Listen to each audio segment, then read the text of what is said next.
여러분, 오늘은 지난 영상에 이어서 이모티콘 강좌 2번으로 글씨 테두리 넣는 법을 알려드리겠습니다.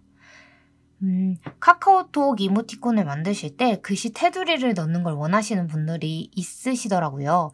사실 일러스트레이터나 포토샵에서 넣는 방법이 정말 빠르고 편하기는 하지만 디자인 툴을 다룰 줄 모르시는 분들도 있으실 것 같아서 이번 영상을 준비해 봤습니다.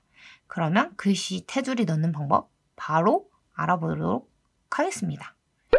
먼저 캔버스를 열어주겠습니다. 저는 1000에 1000 캔버스로 이미 그려진 그림을 가지고 왔어요. 이거는 1000에 1000 캔버스 사이즈를 기준으로 설명을 드리도록 할게요. 테두리 넣는 방법은 두 가지인데요. 먼저는 가우시안 효과, 효과로 넣는 법을 알려드릴게요.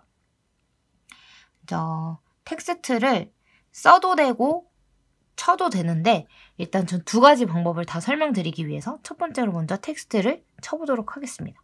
그래서 네가 최고얌 이렇게 할게요. 그리고 이거를 이렇게 터치해 주시면 폰트를 바꾸실 수 있는데 저는 깔아놓은 폰트가 없어가지고 다 기본 폰트밖에 없어요. 그래서 여러분들 이렇게 크기 조절, 자간 조절, 간격 조절 하면서 하실 수 있고 다음에 제가 폰트를 여기에다가 넣는 것도 한번 영상 만들어서 알려드려 보도록 할게요. 이렇게 해서 위치를 조정해 주시고 이렇게 써보았습니다. 그리고 얘를 한번 터치해 주시고 레스터화 이걸 눌러주세요. 레스터 하기 전에는 이렇게 A, 폰트라는 거예요. 이렇게 돼 있을 경우에는 폰트를 수정할 수 있고 레스터화는 이게 이제 더 이상 폰트가 아니고 난 이제 그림으로 인식할 거야 라는 뜻이에요. 그래서 레스터화를 하면 폰트로 인식이 안 되기 때문에 글씨를 변경할 수가 없어요. 이제 얘는 그림이 된 거예요. 그래서 레스터화를 시켜주시고 복제를 해줍니다.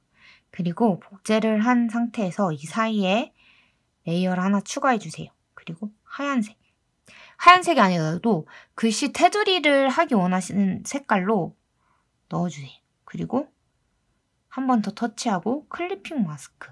클리핑 마스크 하면 어떻게 되시는지 여러분 아시죠? 자, 어떻게 되냐면 이렇게 까만색 글씨가 하얀색으로 바뀌게 됩니다. 그리고 합쳐주세요. 그러면 보시면 검정색 글씨와 하얀색 글씨 이렇게 두 가지의 글씨가 생기게 됩니다. 배경 색상을 일단 꺼줄게요. 왜냐면 하얀색 테두리를 할 예정이잖아요. 근데 이게 배경 색상이 켜있으면 하얀색 테두리가 두꺼워지는지 안 보여요. 이 상태에서 조정에 들어가서 가우시안 흐림 효과를 주는 거예요. 이 흰색에 가우시안 흐림 효과를 해서 이렇게 하면은 이 흐림 효과의 수치가 나오거든요. 너무 번지기를 많이 하면 글씨의 외곽이 조금 예쁘게 따지지가 않다. 예쁘게 외곽이 나오지가 않아요. 그래서 한 2나 3, 4, 5만 돼도 좀 별로예요. 3 정도를 해주시고 이제 얘를 무한 복사해줍니다. 복사를 할수록 얘는 점점 두꺼워지는 게 보이실 거예요. 진해지고 두꺼워지. 그리고 한번 합쳐주시고 또 복제를 해주시고 합쳐주세요. 그러면서 이거는 여러분들이 보셔야 돼요. 이 정도면은 될 것 같다, 아닐 것 같다 하는 그 수치는 이거는 정답이 없기 때문에 이 정도로 만약에 하면 이 정도의 굵기가 나오게 되거든요. 그래서 이렇게 해주시면 첫 번째 외곽선은 끝이에요. 너무 쉽죠? 여러분. 그리고 두 번째 방법이 또 있어요. 두 번째 방법은 레퍼런스로 진행하는 방법이 얘도 한번 미리 그려놨고요. 얘도 캔버스 사이즈는 1000에 1000입니다. 여기 전 이번에는 손글씨를 해볼게요.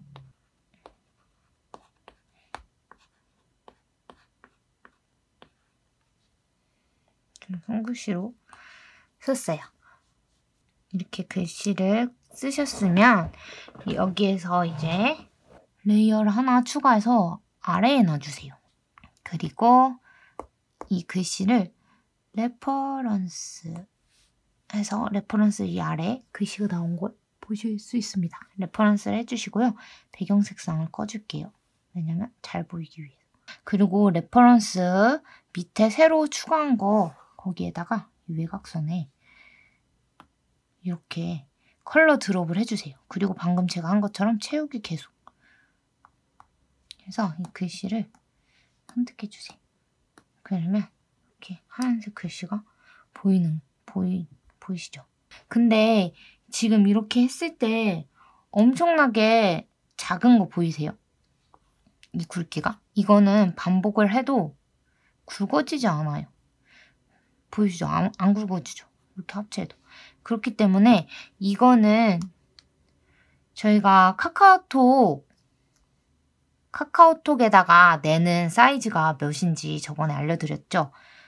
그거 360에 300이에요. 그럼 여기서 캔버스에서 잘라내미 크기죠. 리샘플 꼭 하셔야 되고 360. 으로 하면 캔버스가 작아져요. 이렇게 깨지는 거 당연한 거라고 지난 시간에도 말씀드렸고. 그래서 이거는 선이 굉장히 얇게 나오기 때문에 이렇게 캔버스가 작은 경우에 적합해요.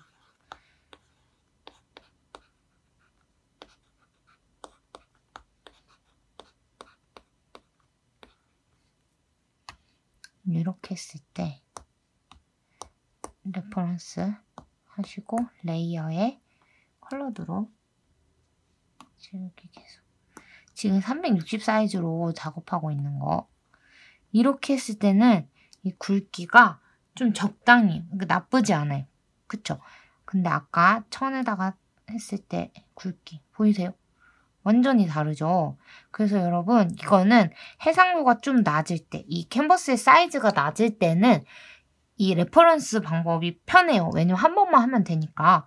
근데 좀 큰 사이즈에서 하실 때는 첫 번째 알려드린 그 방법으로 가우시안 흐림 효과로 하시는 게 좋아요. 그래서 같은 천에 한 거지만 이건 가우시안 흐림 효과로 했으니까 계속 굵게 이건 무제한으로 굵게 가능하고 얘는 레퍼런스로 했을 때 천에다가 하면 너무 작고 하지만 360에다 했을 때는 그래도 나쁘지 않아요. 적당하게 되는 것 같다라고 설명드릴 수 있을 것 같습니다. 여러분 오늘 이렇게 여러분께 이모티콘 만드는 법 강의 두 번째 시간으로 테두리 넣는 법에 대해서 알려드려 보았어요. 전에 올려드렸던 그 영상과 이 영상만 있으면 움직이는 이모티콘이든 뭐 가만히 있는 이모티콘이든 이모티콘 만드는 법에 대해서는 문제없이 하실 수 있을 것 같아요. 그쵸? 이렇게 프로크리에이트로 할 수 있는 활동들이 정말 무궁무진합니다. 그리고 제가 지난 영상에 말미에도 말씀드렸던 것처럼 제가 사실 요즘에 터프팅이라는 거를 배우고 있어요. 터프팅이 천 위에다가 실을 쏘는 그런 공예예요. 그래서 러그나 거울, 뭐 가방 그런 다양한 소품을 만들 수 있는 공예인데 저는 이제 제가 그림을 그리고 있다 보니 제가 그린 그림 도안으로 그런 작품들을 만들어 가는데 정말 이게 재밌더라고요. 그리고 그거 말고도 제가 다른 공예하는 거에도 관심이 많아서 이것저것 조금씩 배워보고 있는데 그 공예도 결국에는 이 드로잉, 내가 그린 어떤 그림의 확장이라고 볼 수 있을 것 같아요. 그래서 앞으로 이제 터프팅이나 제가 하고 있는 여러 가지 공예나 뭐 활동들에 대한 이야기도 나눠보려고 하는데요. 여러분들이 그것도 재밌게 보실 수 있으면 좋겠어요. 오늘 영상도 봐주셔서 정말 감사드리고요.